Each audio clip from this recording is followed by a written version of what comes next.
A tribute ceremony was held at Tripura Pradesh Congress Bhavan in remembrance of late Papai Saha on Friday. Pradesh Congress President Ashish Kumar Saha and youth leader Neel Kamal Saha were present.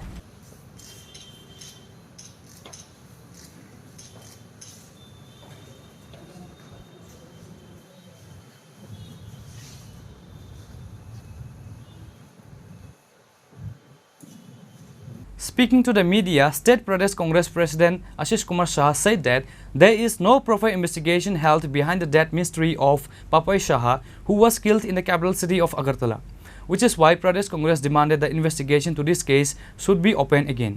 দুঃখ বেদনা এবং মর্মাহত হওয়ার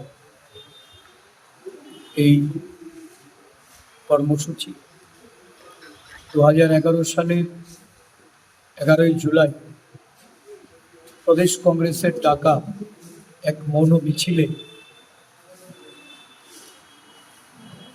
পুলিশের সাথে যে সংঘর্ষ, কংগ্রেস দলের নিরীহ নেতা কর্মীদের উপর পুলিশের গুলি চালনা, এই ঘটনায় কংগ্রেস সমর্থক আগরতলা শহরের ব্যবসায়ী পরিবারের ছেলে পাপাই সাহার এই মৃত্যু বরণ করে। এই ঘটনায়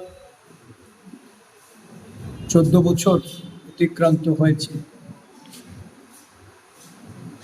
পুলিশের বর্বরোচিত গুলিতে মৃত্যুবরণ করে এই পরিবার বিচারের আশায় পাপাই সাহার মৃত্যুর জন্য যারা দায়ী তাদের শাস্তির দিকে চেয়ে দীর্ঘ সময় অতিবাহিত করার পর ক্ষোভের সঙ্গে আমরা তাদের পরিবারের যে প্রত্যাশা, এই প্রত্যাশা পূরণে ব্যর্থতা, এটা দুইটি সরকার, সময় বামফ্রন্টের সরকার ছিল, পরবর্তী সময়ে বিজেপি সরকার, একটা দীর্ঘ সময় এই রাজ্যে বিজেপি সরকার যারা একসময় এই পাপাই সাহার মৃত্যু দিবস পালন করে প্রতিশ্রুতি রেখেছিলেন। Reported by Amin from Agartala, Chini Khurang.